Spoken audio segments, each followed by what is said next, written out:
സംസ്ഥാനത്തെ ആദ്യത്തെ കേസ്, രാജ്യത്തെ നാലാമത്തേതും, അതായിരുന്നു കേരളത്തെ ഞെട്ടിച്ച ഉത്ര കൊലക്കേസ്. 2020 മെയ് 6. എന്നത്തെയും പോലെ ഒരു സാധാരണ രാത്രി. അടച്ചിട്ട ആ AC മുറിയിലേക്ക് ഒരാൾ ഇഴഞ്ഞുകയറി.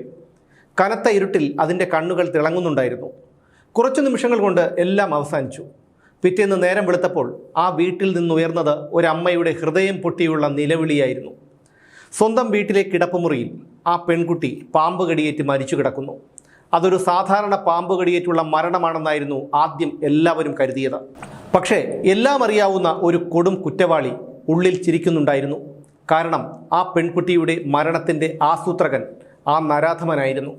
മരണപ്പെട്ട ഉത്ര എന്ന മാനസിക വെല്ലുവിളി നേരിട്ടിരുന്ന ആ പെൺകുട്ടിയുടെ ഭർത്താവ്. താലി കെട്ടിയ പെണ്ണിൻ്റെ ജീവനെടുക്കാൻ പ്രകൃതിയെ തന്നെ ആയുധമാക്കിയ ക്രൂരമായ ആസൂത്രണമായിരുന്നു അത്. ഉത്രയെ തേടി മരണം ഇഴഞ്ഞെത്തുന്നത് അത് 2ാം തവണയായിരുന്നു. ഇതിനും ഏതാനും ആഴ്ചകൾക്ക് മുൻപ് ഭർത്താവ് സൂരജിൻ്റെ അടൂരിലുള്ള വീട്ടിൽ വെച്ചും അവൾക്കൊരു പാമ്പിൻ്റെ കടിയേറ്റിരുന്നു. അന്ന് അണലിയായിരുന്നു വില്ലൻ. മരണത്തിൽ നിന്ന് കഷ്ടിച്ചാണവൾ അന്ന് രക്ഷപ്പെട്ടത്. ചികിത്സാർത്ഥം സ്വന്തം വീട്ടിലെത്തിയ ഉത്രയെ അവിടെ വെച്ചാണ് കരിമൂർഖൻ കടിക്കുന്നത്. ആദ്യം ഒരു അണലിയെ പണം കൊടുത്തു വാങ്ങിയ സൂരജ് അതിനെ വീടിൻ്റെ സ്റ്റെയർകേസിൻ്റെ അടിയിൽ കൊണ്ടിട്ടു. എന്നിട്ട് ഉത്രയോട് മുകളിലെ മുറിയിൽ നിന്ന് തൻ്റെ മൊബൈൽ ഫോൺ എടുത്തു കൊണ്ടുവരാൻ ആവശ്യപ്പെട്ടു. എന്നാൽ ഫോൺ എടുക്കാൻ മുകളിലേക്ക് പോയ ഉത്ര പാമ്പിനെ കണ്ട് നിലവിളിച്ചു. തൻ്റെ പദ്ധതി പാളിയെന്ന് മനസ്സിലായ സൂരജ് പാമ്പിനെ ഒരു ചാക്കിലാക്കി ഉപേക്ഷിക്കാനാണെന്ന് പറഞ്ഞു കൊണ്ടുപോയി. എന്നാൽ അയാൾ അതിനെ ഉപേക്ഷിച്ചില്ല. അതേ പാമ്പിനെ കൊണ്ട് 2020 മാർച്ച് 2 ഉത്രയെ കടിപ്പിച്ചു. എന്നാൽ വീട്ടുകാർ തക്ക സമയത്ത് അവളെ തിരുവല്ല പുഷ്പഗിരി ഹോസ്പിറ്റലിൽ എത്തിച്ചു.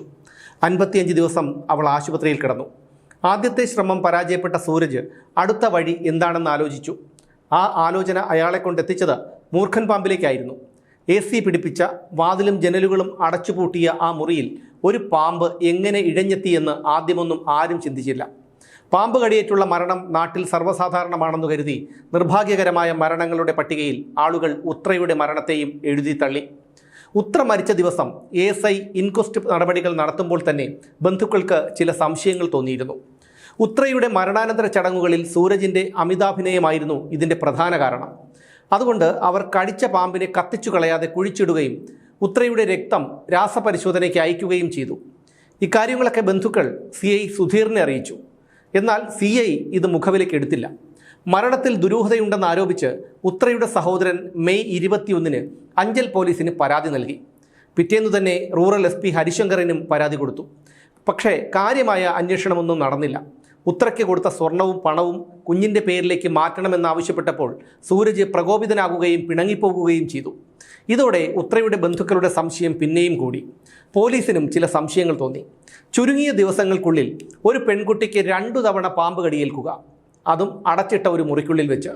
പോലീസിൽ നിന്ന് അന്വേഷണം കൊല്ലം ജില്ലാ ക്രൈംബ്രാഞ്ച് ഏറ്റെടുത്തു. ഇതോടെ കാര്യങ്ങളാകെ മാറി മറിഞ്ഞു. ക്രൈംബ്രാഞ്ച് DYSPയുടെ നേതൃത്വത്തിലുള്ള സംഘം സംഭവസ്ഥലം വിശദമായി പരിശോധിച്ചു. പാമ്പ് കടിയേറ്റ മുറിയുടെ ജനാലയുടെ ഉയരവും മുറിയുടെ ഘടനയും ഒക്കെ വെച്ച് നോക്കുമ്പോൾ ഒരു മൂർഖൻ പാമ്പ് ഇഴഞ്ഞു കയറാനുള്ള യാതൊരു സാധ്യതയുമില്ല.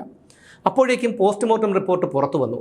ആ പോസ്റ്റ്മോർട്ടം റിപ്പോർട്ടിലെ കണ്ടെത്തലുകൾ അന്വേഷണ ഉദ്യോഗസ്ഥരെ അക്ഷരാർത്ഥത്തിൽ ഞെട്ടിച്ചു കളഞ്ഞു.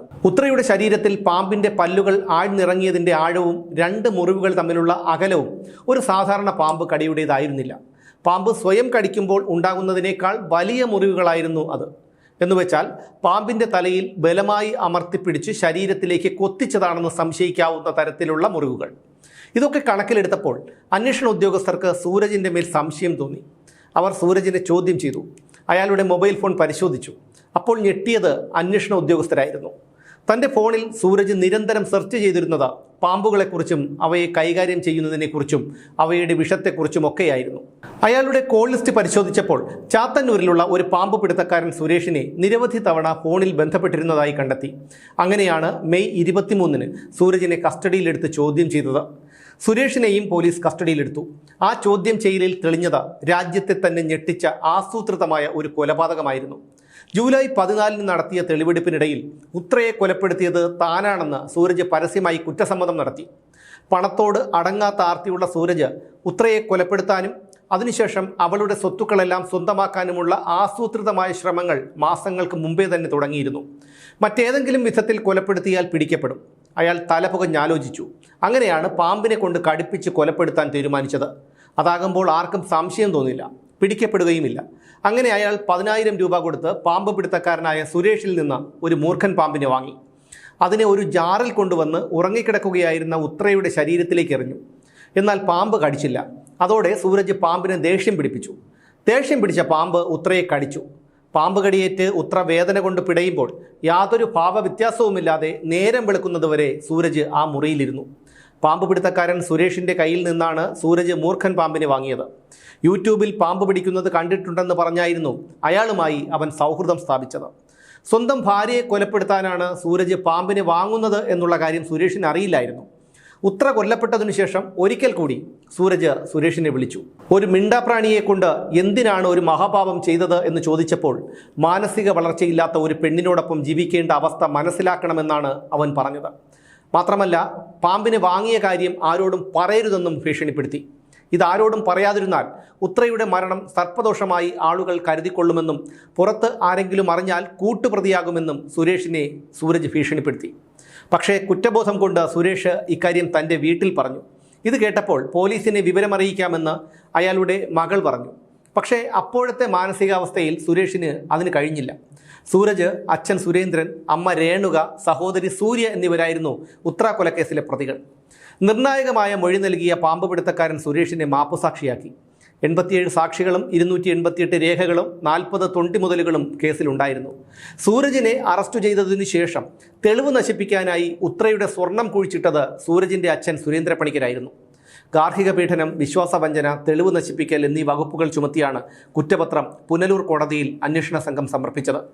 3.5 ഏക്കർ വസ്തുവും 100 പവൻ സ്വർണവും 10 ലക്ഷം രൂപയും ഒരു കാറും സ്ത്രീധനമായി കൊടുത്താണ് 2018 മാർച്ച് 25-ന് വിജയസേനൻ മാനസിക വെല്ലുവിളി നേരിടുന്ന തൻ്റെ മകളെ ഒരു സ്വകാര്യ ധനകാര്യ സ്ഥാപനത്തിലെ ജീവനക്കാരനായ അടൂർ പറക്കോട് ശ്രീസൂര്യയിൽ സൂരജ് എസ് കുമാറിന് വിവാഹം കഴിച്ചു കൊടുത്തത്. എന്നിട്ടും വീണ്ടും വീണ്ടും പണം ആവശ്യപ്പെട്ടുകൊണ്ട് സൂരജ് ഇടയ്ക്കിടെ ഉത്രയെ മർദ്ദിക്കുമായിരുന്നു. ഇതോടെ മാസാമാസം 8,000 രൂപ കൂടി വിജയസേനൻ മകളുടെ ചെലവിനായി കൊടുക്കുമായിരുന്നു. കോടതിയിൽ ഈ കേസ് തെളിയിക്കുന്നത് അന്വേഷണ ഉദ്യോഗസ്ഥരെ സംബന്ധിച്ചിടത്തോളം വലിയൊരു വെല്ലുവിളിയായിരുന്നു. കാരണം പാമ്പിനെ കൊണ്ട് കടിപ്പിച്ചതിന് ദൃക്സാക്ഷികളില്ലായിരുന്നു. അങ്ങനെയാണ് ശാസ്ത്രീയമായ രീതിയിൽ ഡമ്മി പരീക്ഷണം നടത്താൻ പോലീസ് തീരുമാനിച്ചത്. ഉത്രയുടെ അതേ ഭാരമുള്ള ഒരു ഡമ്മി തയ്യാറാക്കി ഒരു മൂർഖൻ പാമ്പിനെ പ്രകോപിപ്പിച്ച് കടിപ്പിച്ചു. പാമ്പ് സ്വയം കടിക്കുമ്പോഴുള്ള മുറിവിൻ്റെ ആഴവും മറ്റാരെങ്കിലും ബലമായി പിടിപ്പിച്ച് കടിപ്പിക്കുമ്പോഴുള്ള വ്യത്യാസവും ഒരു പരീക്ഷണത്തിലൂടെ കൃത്യമായി രേഖപ്പെടുത്തി. ഫോറൻസിക് വിദഗ്ധരും വനം വകുപ്പിലെ പാമ്പ് പിടുത്തക്കാരും കോടതിയിൽ ശാസ്ത്രീയമായി തന്നെ മൊഴി കൊടുത്തു. ഇതോടെ സൂരജിന് രക്ഷപ്പെടാനുള്ള വഴികളെല്ലാം അടഞ്ഞു. ഉത്രയെ കൊലപ്പെടുത്തിയത് സൂരജാണെന്ന് അറിഞ്ഞതോടെ പാമ്പിനേക്കാൾ വിഷമുള്ള അവൻ്റെ മുഖമോർക്കാൻ പോലും കൂട്ടുകാരും നാട്ടുകാരും ഇഷ്ടപ്പെട്ടില്ല. ഉത്ര കൊലക്കേസിലെ വിധി വരുന്ന ദിവസം ആ നാട്ടുകാരെല്ലാം വിധിയറിയാനായി ആകാംക്ഷയോടെ ടി.വിക്ക് മുന്നിലിരുന്നു. എപ്പോഴും സൗമ്യനായിരുന്ന സൂരജ് ഇത്തരത്തിലൊരു ക്രൂരകൃത്യം ചെയ്യുമെന്ന് സ്വപ്നത്തിൽ പോലും അവരാരും കരുതിയിരുന്നില്ല.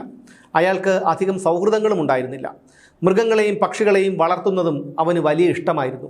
അങ്ങനെയുള്ള ഒരാൾ ഇത്തരത്തിലൊരു കൊടും പാതകം ചെയ്യുമെന്ന് ആരാണ് ചിന്തിക്കുക? ഉറങ്ങിക്കിടക്കുന്ന ഭാര്യയെ പാമ്പിനെ കൊണ്ട് കടിപ്പിച്ചു കൊല്ലുക. കേരളം മുമ്പൊരിക്കലും കേട്ടിട്ടില്ലാത്ത ഈ കേസിൻ്റെ വിധി കേൾക്കാൻ പെരുമഴയത്തും കോടതി വരാന്തയിൽ ജനം തടിച്ചുകൂടി. ഉത്രയുടെ അച്ഛൻ വിജയസേനനും സഹോദരൻ വിഷുവും അടുത്ത ബന്ധുക്കളുമൊക്കെ ആൾക്കൂട്ടത്തിലുണ്ടായിരുന്നു. Rural SP. കെ.ബി. രവിയും കേസന്വേഷിച്ച വിരമിച്ച ക്രൈംബ്രാഞ്ച് ഡിവൈഎസ്പി അശോകനും ഉൾപ്പെടെയുള്ള ഒട്ടേറെ പോലീസ് ഉദ്യോഗസ്ഥരുമടക്കം കോടതിയിലെത്തി. അഡ്വക്കേറ്റ് ജി മോഹൻരാജായിരുന്നു പബ്ലിക് പ്രോസിക്യൂട്ടർ. മാധ്യമപ്രവർത്തകരും അഭിഭാഷകരും കളക്ട്രേറ്റിലെ ജീവനക്കാരും പല ആവശ്യങ്ങൾക്കായി വന്നവരുമൊക്കെ കൂടിയതോടെ കോടതി വരാന്ത നിറഞ്ഞു. എല്ലാവരും പ്രതിയെ കാണാനും വിധി കേൾക്കാനും കാതുകൂർപ്പിച്ചിരുന്നു. 12 മണി കഴിഞ്ഞപ്പോൾ സൂരജിനെ കോടതിയിലെത്തിച്ചു. ദ്രുതകർമ്മ സേനയുടെയും പോലീസിൻ്റെയും വലയത്തിലാണ് പ്രതിയെ കൊണ്ടുവന്നത്. പ്രതിക്കൂട്ടിൽ നിൽക്കുമ്പോഴും അയാൾക്ക് യാതൊരു ഭാവഭേദവും ഉണ്ടായില്ല. കോടതി നടപടികൾ നടക്കുമ്പോൾ പുറത്ത് കനത്ത കാറ്റും മഴയും ഉണ്ടായിരുന്നു. ഒടുവിൽ വിധി പറയുന്ന ആ നിമിഷമെത്തി. 17 വർഷം കഠിന തടവും അതിനുശേഷം ഇരട്ട ജീവപര്യന്തവുമാണ് സെഷൻസ് ജഡ്ജി എം മനോജ് വിധിച്ചത്. കൂടാതെ 5,85,000 രൂപയും കൊടുക്കണം. അപൂർവങ്ങളിൽ അപൂർവമായ കേസായതുകൊണ്ട് വധശിക്ഷ നൽകണമെന്നാണ് പ്രോസിക്യൂഷൻ ആവശ്യപ്പെട്ടതെങ്കിലും പ്രതിയുടെ പ്രായവും മറ്റു കുറ്റകൃത്യങ്ങളിൽ ഉൾപ്പെട്ടിട്ടില്ല എന്നതും പരിഗണിച്ച് വധശിക്ഷ ഒഴിവാക്കുകയാണെന്നാണ് കോടതി 478 പേജുള്ള വിധിന്യായത്തിൽ പറഞ്ഞത്. ഉത്ര കൊലക്കേസ് അന്വേഷിച്ച അന്നത്തെ റൂറൽ എസ്.പി. ഹരിശങ്കർ അടക്കം 11 പോലീസ് ഉദ്യോഗസ്ഥർക്ക് DGP ബാഡ്ജ് ഓഫ് ഓണർ നൽകി. അച്ഛന് ഗുരുതരമായ അസുഖമാണെന്ന വ്യാജ മെഡിക്കൽ സർട്ടിഫിക്കറ്റ് ഉണ്ടാക്കി അടിയന്തര പരോളിന് ശ്രമിച്ച സൂരജിന് പിടിവീണു. എന്നാൽ മെഡിക്കൽ സർട്ടിഫിക്കറ്റ് വ്യാജമാണെന്ന് മനസ്സിലാക്കിയ ജയിൽ ഉദ്യോഗസ്ഥർ സൂരജിനെതിരെ പോലീസിൽ പരാതി നൽകി. പൂജപ്പുര പോലീസ് ഇയാൾക്കെതിരെ കേസെടുക്കുകയും ചെയ്തു. പരോളിന് അപേക്ഷിച്ചെങ്കിലും അപേക്ഷ തള്ളിയതുകൊണ്ടാണ് വ്യാജ മെഡിക്കൽ സർട്ടിഫിക്കറ്റ് ഉപയോഗിച്ച് സൂരജ് പരോളിന് ശ്രമിച്ചത്. മെഡിക്കൽ സർട്ടിഫിക്കറ്റ് കൊടുത്ത ഡോക്ടറോട് പോലീസ് അന്വേഷിച്ചപ്പോൾ അദ്ദേഹം പറഞ്ഞത് സർട്ടിഫിക്കറ്റ് നൽകിയത് താനാണെങ്കിലും അതിൽ ഗുരുതരമായ അസുഖമുണ്ടെന്ന് രേഖപ്പെടുത്തിയിരുന്നില്ല എന്നാണ്. അതായത് ഡോക്ടറോട് സർട്ടിഫിക്കറ്റ് വാങ്ങിയതിനു ശേഷം അതിൽ ഗുരുതരമായ രോഗമുണ്ടെന്ന് എഴുതി ചേർക്കുകയായിരുന്നു. സർട്ടിഫിക്കറ്റ് ഹാജരാക്കിയ സൂരജിൻ്റെ അമ്മ രേണുകയ്ക്കെതിരെയും പോലീസ് കേസെടുത്തു. ഉത്ര കൊലക്കേസിലെ 4ാം പ്രതി സൂരജിൻ്റെ സഹോദരി സൂര്യയായിരുന്നു. ഈ കേസിൽ ഇവർ അറസ്റ്റിലായെങ്കിലും പിന്നീട് ജാമ്യത്തിലിറങ്ങി. MBA ബിരുദധാരണിയായ തനിക്ക് നാട്ടിൽ ജോലിയൊന്നും കിട്ടുന്നില്ലെന്നും സഹോദരൻ ജയിലിലായതുകൊണ്ട് രോഗിയായ അച്ഛൻ ഉൾപ്പെടെയുള്ള കുടുംബത്തെ സംരക്ഷിക്കേണ്ട ബാധ്യത തനിക്കാണെന്നും അതുകൊണ്ട് വിദേശത്ത് ജോലിക്ക് പോകാൻ അനുവദിക്കണമെന്നും ആവശ്യപ്പെട്ട് സൂര്യ പുനലൂർ 1ാം ക്ലാസ് മജിസ്ട്രേറ്റ് കോടതിയെ സമീപിച്ചു. പാസ്പോർട്ടിൻ്റെ പകർപ്പും ജോലി കിട്ടിയതിൻ്റെ രേഖയും വിദേശത്ത് താമസിക്കുന്ന സ്ഥലവും തൊഴിലുടമയുടെ വിവരങ്ങളും അടക്കമുള്ള സത്യവാങ്മൂലം നൽകണമെന്നുള്ള ഉപാധിയോടെ 2 വർഷത്തേക്ക് കോടതിയിൽ ഹാജരാകുന്നതിൽ നിന്ന് ഒഴിവാക്കിക്കൊണ്ടുള്ള ഉത്തരവ് കോടതി പുറപ്പെടുവിച്ചു. ആർജവ് എന്ന 2.5 വയസ്സുകാരൻ്റെ അമ്മയായിരുന്നു ഉത്ര. ആ കുഞ്ഞിൻ്റെ മുഖം പോലും സൂരജ് എന്ന നരാധമൻ ഓർക്കാതെ പോയി. ഇത് മറ്റേതെങ്കിലും ഒരു രാജ്യത്തായിരുന്നെങ്കിൽ കുറ്റവാളിക്ക് എന്ത് ശിക്ഷയാണ് കിട്ടുക എന്ന് നമുക്ക് ഊഹിക്കാം. നിർഭാഗ്യവശാൽ നമ്മുടെ നിയമം ഇങ്ങനെയാണ്. ഇപ്പോഴും ജീവപര്യന്തം തടവ് എന്ന് വെച്ചാൽ ജീവിതാവസാനം വരെ തടവാണെന്നും 14ഉം 20ഉം വർഷം കഴിഞ്ഞ് പുറത്തിറങ്ങാവുന്നതല്ലെന്നും സുപ്രീം കോടതി പലതവണ വ്യക്തമാക്കിയിട്ടുണ്ട്. സർക്കാർ ഇളവ് നൽകിയില്ലെങ്കിൽ ജീവിതാവസാനം വരെ ജയിലിൽ കിടക്കണമെന്ന് ഗോപാൽ ഗോഡ്സെയും മഹാരാഷ്ട്ര സർക്കാരും തമ്മിലുള്ള കേസിൽ സുപ്രീം കോടതിയുടെ ഭരണഘടനാ ബെഞ്ച് വിധിച്ചിട്ടുമുണ്ട്. അങ്ങനെയെങ്കിൽ 308, 201 എന്നീ വകുപ്പുകൾ അനുസരിച്ച് സൂരജ് 17 വർഷം കഠിന തടവ് പൂർത്തിയാക്കിയതിനു ശേഷം ജീവപര്യന്തം തടവും അനുഭവിക്കണമെന്നാണ് കോടതി അടിവരയിട്ട് പറഞ്ഞത്. കേരളത്തിൻ്റെ മനസാക്ഷിയിൽ നീറുന്ന ഒരു ഓർമ്മയായി എന്നും ഉത്രയുണ്ടാകും.